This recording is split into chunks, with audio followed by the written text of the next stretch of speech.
नमस्कार, जय हिंद। कैसे हैं आप सब? उम्मीद है बहुत अच्छे होंगे और पढ़ाई भी जबरदस्त तरीके से कर रहे होंगे। देखिए, हर पल की भांति आज भी हम आपके लिए लेकर के आ गए हैं टॉप ऑब्जेक्टिव क्वेश्चंस, वो भी हिंदी सब्जेक्ट का, जो कि है धरती कब तक घूमेगी। देखिए, यह एक सामाजिक कहानी है, बहुत ही प्यारा कहानी है, स्टोरी है। अगर आप इसको नहीं करे हैं तो आपको करा देंगे, विस्तार से समझा देंगे, एक एक लाइन पढ़ा करके। अगर आप चाहते हैं तो कमेंट जरूर करिएगा। ठीक है, आइए एक एक करके ऑब्जेक्टिव को हम कर लेते हैं।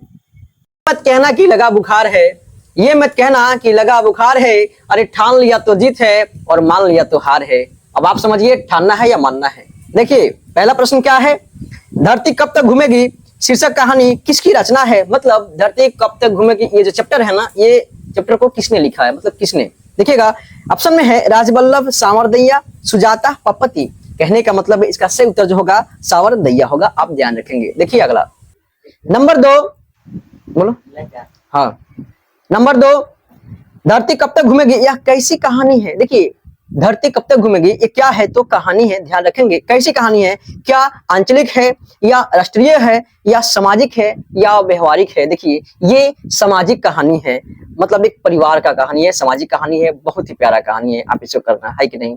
अरे कमेंट करो, ज्यादा से ज्यादा कमेंट आ गया ना, लाइक अगर हो गया तो पक्का इसका स्टोरी में लेकर के आऊंगा, एकदम डिटेल में, मजा आने वाला है। ठीक है, देखिए अगला, सीता के कितने लड़के थे? ध्यान देंगे। देखिए, प्रश्न नंबर 3 है, सीता के 3 लड़के थे, ऑप्शन सी।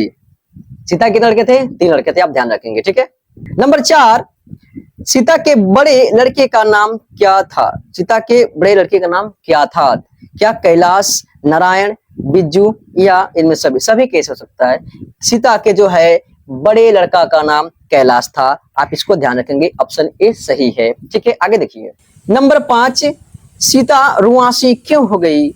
क्या अपना काला ओढ़ना देखकर, या अपने बहुओं की कला से, या बेटों की दुत्कार से, या अपनी गरीबी पर? देखिए, इसका सही उत्तर जो होगा अपना काला ओढ़ना देख करके वो रुआंसी सा हो गए, थोड़ा सा अजीब हो गए, है कि नहीं? नेक्स्ट देखिए, नंबर 6, सीता के बेटों ने सीता को कितने रुपये माहवारी खर्च देने का निर्णय किया? ये घर घर की कहानी लगभग में है प्यारे, बहुत ही मजेदार कहानी है। पढ़ने के बाद जो है ना, मतलब अजीब फीलिंग होता है। बताइए, 2-3 लड़के, जो कहने का मतलब है एक माँ बाप जो है अपने बच्चों को जो है पूरा जिंदगी पढ़ा करके, बहुत कुछ करके उनके लिए पूरा जीवन बना देते हैं, लेकिन मतलब कहने सीधी सी बात है कि एक माँ बाप 2-4 बेटे को पाल लेते हैं आसानी से, लेकिन 2-4 बेटे मिल करके एक माँ को नहीं पाल पाते। कितना बुरी बात है। ये सब कहानी है इसका, बहुत ही मजेदार है। कह रहा है कि सीता के बेटों ने सीता को कितने रुपए माहवारी खरीदने करने किया? तो 50 रुपया पर मंथ। बताइए, देखिए आगे, नंबर 7, अगले दिन सीता ने क्या किया? क्या घर छोड़ दी, रोने लगी, काम करने लगी, बिज्जू के पास चल गई? देखिए, वो क्या करे ना, वो घर ही छोड़ दी। ऑप्शन नंबर इसका सही होगा। अगले दिन सीता ने क्या की? इन लोगों के कलह से घर छोड़ दी। क्या करी? तो घर छोड़ दी, ध्यान रखेंगे। देखिए 8 नंबर, सावरदैया किस भाषा के प्रमुख कहानीकार है? यानी सावरदैया जो है कहानीकार है, फेमस कहानीकार है, मतलब किस भाषा के? क्या बिहारी, राजस्थानी, मगही, तमिल? ये जो है ना राजस्थानी जो है कहानीकार है, आप इसको ध्यान रखेंगे। यानी सावरदैया कौन से कहानीकार है, यानी किस भाषा के हैं? तो राजस्थानी भाषा के, आप ध्यान रखेंगे। ठीक है, देखिए अगला, नंबर 9, 3 बेटे 2 वक्त की रोटी 1 माँ, किस कहानी की पंक्ति है? क्या माँ, नगर, ढहते विश्वास, या धरती कब तक घूमेगी? इसका सही उत्तर जो होगा धरती कब तक घूमेगी। इसी पाठ का जो है ये पंक्ति, एक लाइन है। कहने का मतलब 3 बेटे, 2 वक्त की रोटी और 1 माँ। बताइए, अजीब है ये स्टोरी यार। नंबर 10, नाहर सिंह जी वाले, यानी नाहर सिंह जी वाले दिन, मैंने एक दिन था, एक बाबा पूजा कर रही थी, नाहर सिंह वाले, जैसे कि नाहर सिंह जी वाले दिन खाना खाते हुए सीता को क्या बिल्कुल फीकी लगी? क्या भात या सब्जी या लपसी या रोटी? पूजा के लिए लपसी वगैरह बनता है ना, मतलब लपसी खा रही थी, उसको क्या लगी? फीकी लगी। किस दिन? तो नाहर सिंह जी वाले दिन जो है खाना खाते हुए सीता को क्या बिल्कुल फीकी लगी? तो लपसी बिल्कुल फीकी लगी, आप इसका ध्यान रखेंगे। ठीक है, नंबर 11, अरे अपनी अमीरी दिखाने के लिए रसमलाई भेजी है क्या? यह किसने कहा? क्या नारायण की पत्नी भौरी ने, या कैलाश की पत्नी राधा ने, या बिज्जू की पत्नी पुष्पा ने, या इनमें से कोई नहीं? ध्यान देंगे, इसका सही उत्तर जो होगा बिज्जू की पत्नी पुष्पा। ये देखिए ना, मैं बताना चाहूंगा आपको, यहाँ से भी प्रश्न पूछे जाएंगे आपको कैसे की। देखिए, नारायण की पत्नी कौन है? तो भौरी। कैलाश की पत्नी कौन है? तो राधा। बिज्जू की पत्नी कौन है? तो पुष्पा। पुष्पा पुष्पा से कुछ याद आ रहा होगा आपको, पुष्पा राज झुकेगा नहीं। कहने का मतलब बिज्जू की पत्नी कौन? पुष्पा। और कैलाश की राधा, नारायण की भौरी, बोलिए नारायण की भौरी, और कैलाश की राधा और बिज्जू की पुष्पा। इसको ध्यान रखेंगे, यहां से भी प्रश्न पूछा जा सकता है आपको, है कि नहीं? देखिए आगे, देखो 12 नंबर, बिज्जू की पत्नी का क्या नाम था? अभी अभी अभी जस्ट पीछे वाले क्वेश्चन है, 11 नंबर क्वेश्चन मैंने करवाया। देखिए आप इसका कमेंट में आंसर दीजिए, ये मैं यहाँ पे नहीं लिखने वाला हूँ पक्का, क्योंकि आप इसका कमेंट करोगे अभी करोगे, क्या भौरी या पुष्पा या शांति या चमेली, मैं नहीं लिखने वाला हूँ, क्योंकि अभी इसके पीछे पीछे करो वीडियो और देखो, जल्दी से कमेंट करो फटाफट, ठीक है? ओके। नंबर 13, किसे महसूस होने लगा कि आकाश अनंत नहीं है? किसे? क्या सीता को या भौरी को या पुष्पा को या नारायण को? ये जो महसूस हुआ ना उसको, किसको हुआ? तो सीता को हुआ। किसे महसूस होने लगा? तो सीता को महसूस होने लगा कि आकाश अनंत नहीं है। बताइए, देखिए आगे, देखिए 14 में क्या कह रहा है, यह बात अच्छी नहीं लगती कि माँ महीने भर इधर उधर लुढ़कती रहे। यह किसने कहा? जो भी कहा होगा बड़ा समझदार होगा जी। क्या सीता ने या भौरी ने या पुष्पा ने या कैलाश ने?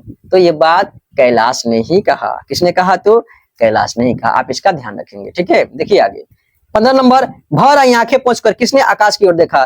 क्या सीता ने या भौरी ने या पुष्पा ने या राधा ने? ये सीता ने भरी में आंखें आकाश की तरफ देखा, है कि नहीं? इसको ध्यान रखेंगे, किसने? तो सीता ने।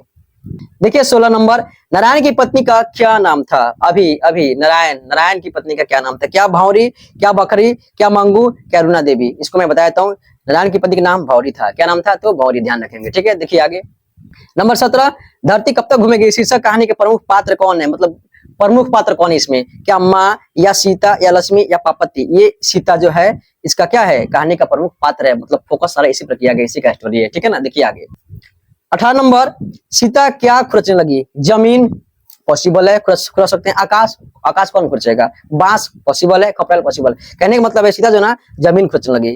क्या खुरचने लगी? तो जमीन को खुरचने लगी। ध्यान रखेंगे, ठीक है? देखिए आगे, नंबर 19, सीता के बड़े लड़के का क्या नाम? कैलाश, नारायण, बिज्जू, अशोक। तो सीता के बड़े लड़के का नाम कैलाश था। आप ध्यान रखेंगे, ऑप्शन नंबर ए सही होगा, ठीक है? देखिए आगे, नंबर 20, सीता का कौन लड़का हमेशा चुप रहता था? एकदम चुप। कैलाश, नारायण, बिज्जू या अशोक? तो बिज्जू। बिज्जू क्या रहता? हमेशा चुप रहता था, कुछ बोलता नहीं था। कौन चुप रहता? तो बिज्जू। बिल्कुल ध्यान रखेंगे आप। नंबर 21, सीता के हाथ में अब क्या नहीं था? जीना, मरना, भागना, चलना। होता है ना कि आप तो अपने मन से जी सकते हैं और अपने मन से मर सकते हैं, क्या नहीं? सीता के हाथ में जो है अब मरना नहीं था, यानी हाथ में उनको क्या मरना नहीं था, है कि नहीं? देखिए आगे, नंबर 22, सांवर दैया किस पाठ के कथाकार है? अब बताइए, क्या माँ, धरती कब तक घूमेगी, ढहते विश्वास? इसका सही उत्तर जो होगा धरती कब तक घूमेगी, है कि नहीं? ऑप्शन नंबर सी होगा, ठीक है? देखिए आगे, सवाल किस चीज का है? तो सवाल रोटी का है। ध्यान रखेंगे, रोटी, कपड़ा और मकान, जीने के लिए 3 चीजें बहुत जरूरी है। तो सवाल यहाँ पे किसका है? तो रोटी का है। आप इसको ध्यान रखेंगे, ठीक है? रोटी के बाद रोटी, कपड़ा और मकान। रोटी रहेगा तो ही कपड़ा का व्यवस्था होगा और कपड़ा पहनना अच्छा लगेगा, है कि नहीं? जब दोनों रहेगा तो मकान की सुविधा पड़ती है कि नहीं? मकान नहीं है, कुछ भी नहीं है, सर्वप्रथम हमें रोटी जरूरी है, क्योंकि रोटी, कपड़ा, मकान हमारे जीवन में बहुत जरूरी होता है। ऑप्शन नंबर इसका भी सही होगा, ठीक है? देखिए आगे, देखिए 24 नंबर, किसकी पत्नी ने दाल का हलवा बनाया? बताइए, दाल का हलवा कितना प्यारा होगा भाई। किसकी पत्नी ने? क्या कैलाश की, बिज्जू की, नारायण की, इनमें सभी की? तो कैलाश की पत्नी ने जो है क्या बनवाया? दाल का हलवा बनवाया था। ध्यान रखेंगे, इसका ऑप्शन नंबर क्या होगा? ए सही होगा, ठीक है? नंबर 25, क्या सब कुछ बता देती है? क्या? आप इसका कमेंट करो फटाफट।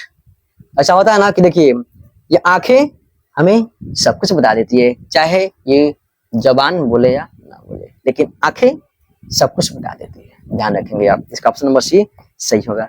तो कैसा लगा आज का ये क्लास? मजा तो आया होगा, उम्मीद है कि नहीं? देखिए, प्यारा सा कमेंट कर दीजिए, लाइक कर दीजिए। अगर हमसे जुड़ना चाहते हैं तो हमारे चैनल को सब्सक्राइब कर लीजिए और बेल आइकन को ऑल पर सेट कर, ठीक है? मिलेंगे अगले क्लास में। मस्त रहिए, स्वस्थ रहिए और पढ़ाई अच्छी तरीके से करते रहिए। जय हिंद, थैंक यू।